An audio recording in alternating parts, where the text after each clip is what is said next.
Alhamdulillah, berjumpa kembali di Cermat Channel. Semoga sahabat inspiratifku baik bahagia selalu sehat, dan sukses dalam beraktivitas penuh semangat. Sebelum saya berbagi cerita, ayo channelnya di subscribe, like dan komen. Semoga menjadi nilai kebaikan. Saya Saddam Hussein akan menyajikan kisah tentang cara malaikat maut mencabut nyawa orang-orang kafir yang tidak mau tunduk, tidak mau patuh dan tidak mau menyembah kepada Sang Maha Pencipta Allah Subhanahu wa Ta'ala dan Rasul-Nya. Ayo langsung saja kita simak perjalanan kisahnya bersama-sama berikut ini. Malam itu sunyi. Tidak ada angin, tidak ada suara. Hanya detak jam tua di dinding rumah seorang pria tua bernama Richard. Seorang pensiunan pendeta yang seumur hidupnya menghabiskan waktu di gereja, menyeru pada nama selain Allah. Ia sakit keras, dan dokter telah mengabarkan bahwa waktunya tinggal sebentar lagi. Tapi malam ini, ada sesuatu yang tak kasat mata mendekat. Di langit-langit kamar, suasana berubah dingin. Bukan dingin karena cuaca, tapi seperti ketakutan yang menyusup dari balik dimensi gaib. Jantung Richard berdetak kencang. Ia menatap ke arah langit-langit, matanya membelalak. Dan di sanalah dia, malaikat maut. Tapi bukan dalam rupa yang ramah, bukan seperti cerita-cerita dongeng tentang malaikat yang membawa cahaya dan harapan. Tidak, ia muncul dalam rupa yang mengejutkan, mengerikan, tak terbayangkan oleh pikiran manusia. Tubuhnya seperti disusun dari kegelapan itu sendiri. Matanya menyala seperti bara api. Dari sayap-sayapnya yang lebar, keluar bau kematian yang menusuk tulang. Beginilah malaikat maut menampakkan wujud aslinya pada orang-orang kafir, sebagaimana yang pernah dilihat oleh Nabi Ibrahim alaihissalam, hingga ia pingsan karena ketakutannya. Richard ingin berteriak, tapi lidahnya keluh. Nafasnya tercekat. Ia merasa tubuhnya terikat oleh kekuatan gaib. Suara menggema memenuhi ruangan. Wahai jiwa yang kufur, keluar engkau dari jasadmu dalam murka Tuhanmu. Lalu, dengan satu gerakan yang kasar, brutal, mengiris dimensi batin, malaikat maut mencabut nyawanya. Tidak halus, tidak lembut, tapi seperti mencabut pohon besar dari akar-akarnya yang tertanam dalam tanah keras. Terasa seperti tubuhnya dirobek dari dalam. Seperti ditarik dengan kait besi yang bercabang. Richard menjerit, tapi tidak terdengar. Matanya membelalak, bola matanya seperti hendak keluar.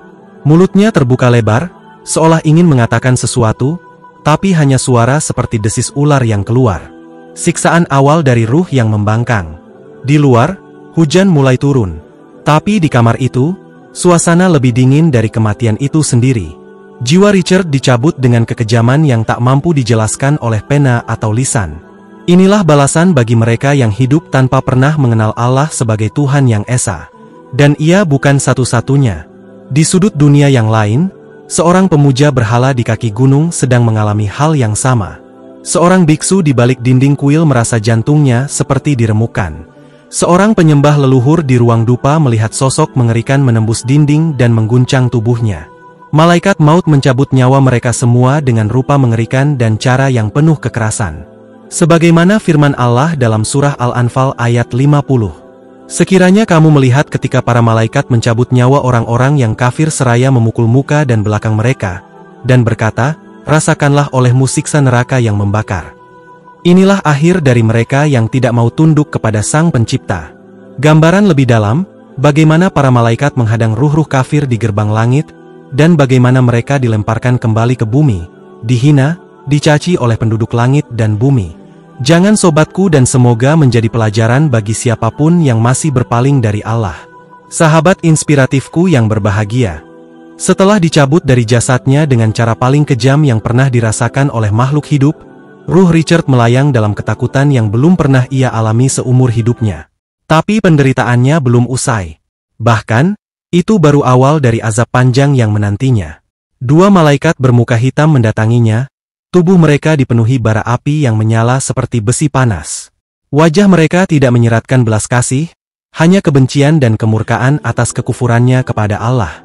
Ambil ruh terkutuk ini dan bungkus ia dengan kain dari neraka jahim, kata salah satu dari mereka dengan suara mengguntur. Lalu ruh itu dibalut dalam kain kasar berwarna hitam, yang mengeluarkan bau busuk lebih menyengat daripada bangkai terburai di tengah gurun, bau yang menusuk jiwa. Ruh itu menangis, meronta, memohon belas kasihan, tapi sudah terlambat. Di dunia, ia menolak mengakui kebenaran. Di akhirat, ia tak punya pembela. Dengan kecepatan luar biasa, malaikat-malaikat itu membawa ruh Richard menembus langit dunia, menuju gerbang langit pertama. Tapi langit bukanlah tempat yang menyambut ruh kafir. Begitu sampai di gerbang, para malaikat penjaga langit menghadang. Mereka melihat ruh itu dengan jijik. Siapa ruh busuk ini? Bau neraka menyertainya. Malaikat maut menjawab, ini adalah ruh Richard, hamba yang menyembah selain Allah, yang menyeru pada ketuhanan Isa Al-Masih, bukan sebagai utusan Allah, tapi sebagai Tuhan selainnya. Lalu datang suara dari langit, tegas dan tak bisa dibantah. Catat namanya dalam Sijjin. Sijjin adalah kitab catatan amal orang-orang durhaka, yang terletak di lapisan paling bawah dari bumi. Kemudian, ruh itu dilempar kembali ke bumi. Bukan dengan lembut, tapi dihantam seperti batu yang jatuh dari langit, tubuh halusnya hancur oleh benturan ruhani yang tak terlihat oleh mata manusia. Barang siapa yang menyekutukan Allah, maka sungguh Allah haramkan baginya surga dan tempatnya adalah neraka. Quran Surat Al-Maidah ayat 72. Sesampainya kembali di bumi, kuburannya disempitkan, dan azab barzakh pun dimulai. Dua malaikat, Munkar dan Nakir, menunggu dengan wajah yang menakutkan, mata mereka seperti kilatan petir. Suara mereka bergemuruh. Siapa Tuhanmu? Siapa nabimu? Apa agamamu? Richard tidak bisa menjawab. Ia hanya terbata-bata, matanya melotot, wajahnya penuh kengerian. Ia menyebut nama selain Allah. Maka datang palu dari langit, bukan dari besi dunia, tapi dari api neraka, dan dipukulkan ke wajahnya. Teriakannya menggetarkan tanah, namun tidak ada yang bisa mendengar. Inilah siksa yang dijanjikan bagi ruh-ruh yang menyekutukan Allah. Gambaran ruh-ruh para penyembah berhala dan penganut agama-agama selain Islam, dan bagaimana malaikat maut mendatangi mereka satu persatu dengan wajah penuh kemurkaan. Peringatan keras bagi yang masih hidup, bahwa pintu taubat masih terbuka, tapi waktu tidak menunggu siapapun. Sahabat inspiratifku yang berbahagia. Di tempat lain, jauh dari kamar Richard yang telah berubah menjadi liang siksa, kematian tengah menjelang seorang laki-laki tua di lereng gunung. Ia adalah pemuja berhala. Seumur hidupnya, ia berlutut di depan patung kayu, menyembah benda buatan tangan manusia. Hatinya keras, menolak seruan tauhid, meski ia pernah mendengar ayat-ayat Allah dari mulut seorang musafir muslim yang menasihatinya dengan lembut. Kini tubuhnya terbaring lemah. Nafasnya tinggal helaan berat yang tak teratur. Tapi di sekitar tempat tidurnya, udara mulai menebal.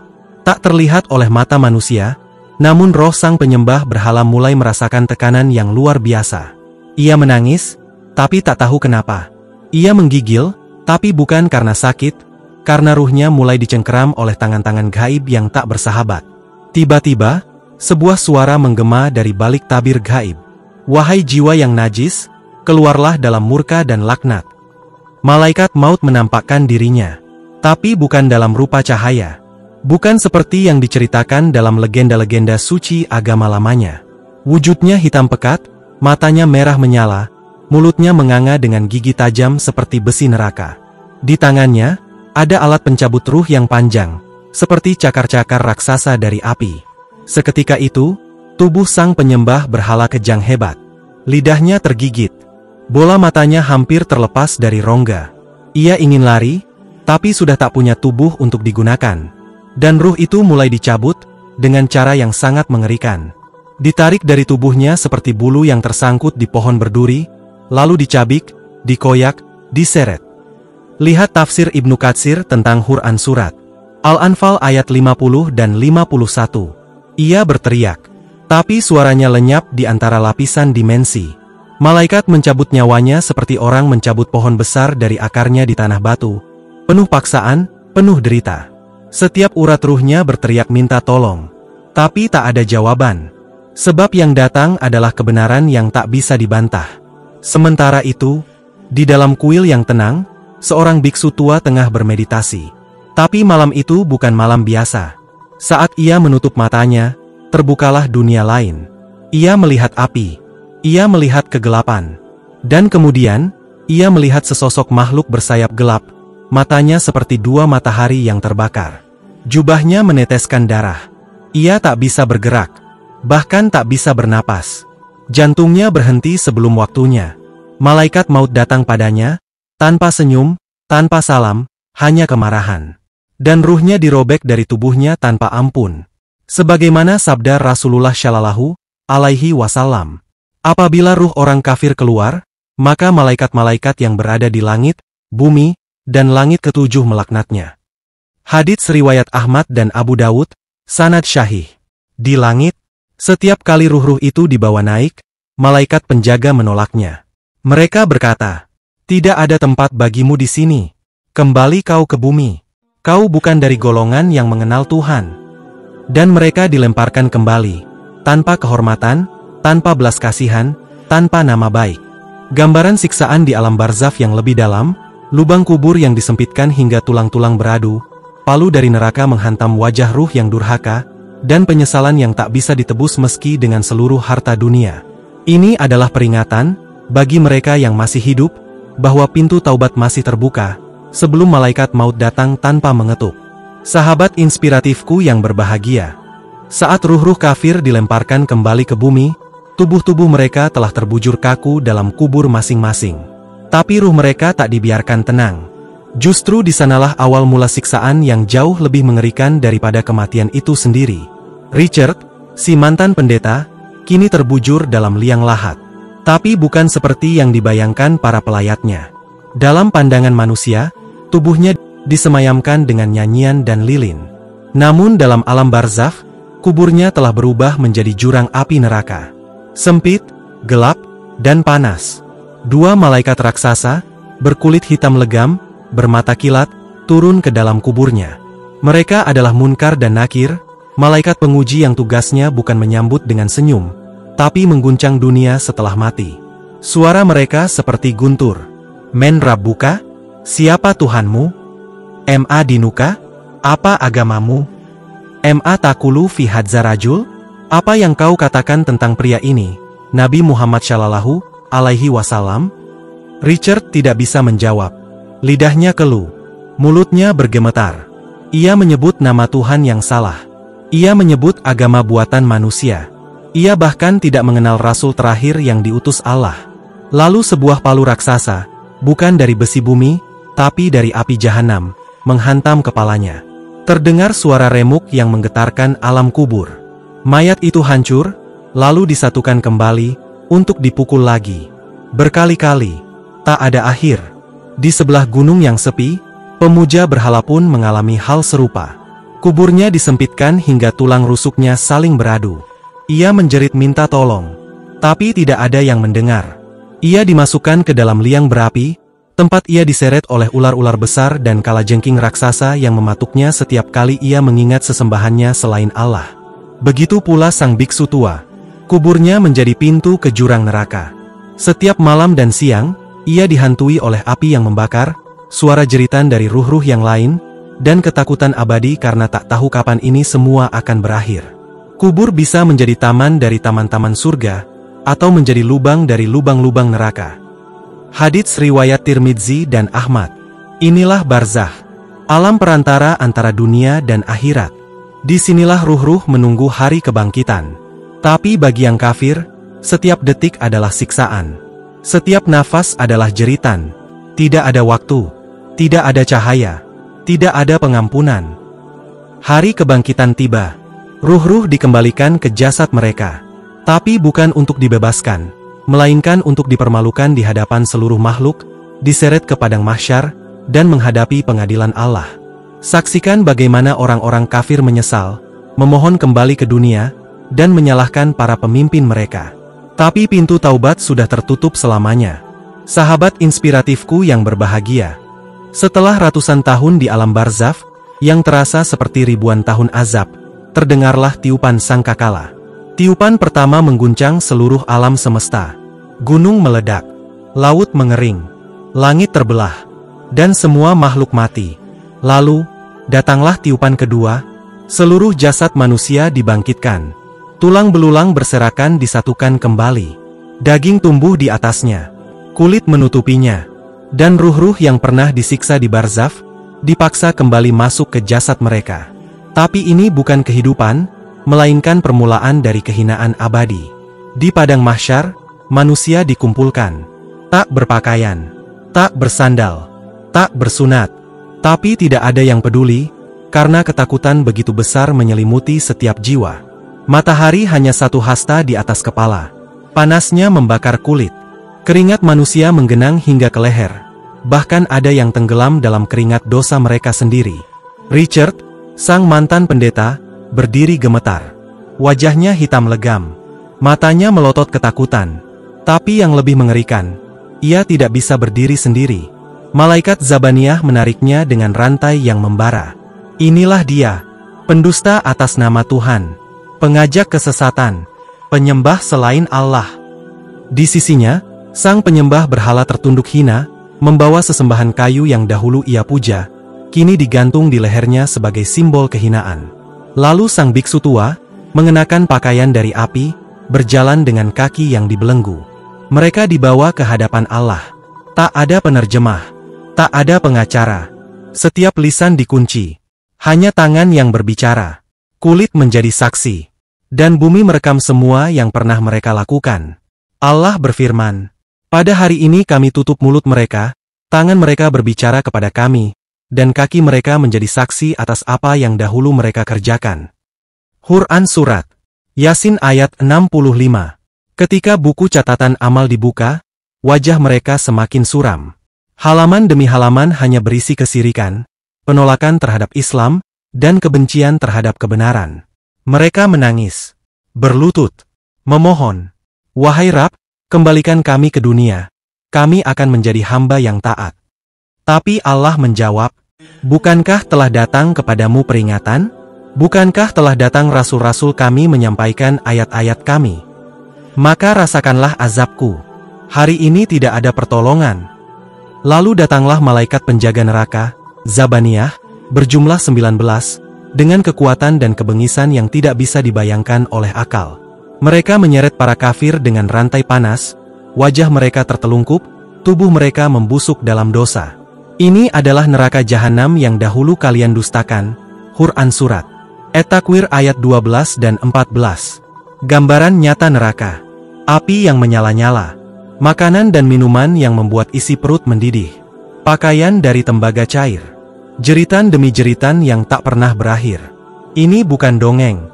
Ini adalah peringatan terakhir bagi mereka yang masih hidup dan masih sempat memilih jalan kembali kepada Allah, satu-satunya Tuhan yang berhak disembah. Sahabat inspiratifku yang berbahagia.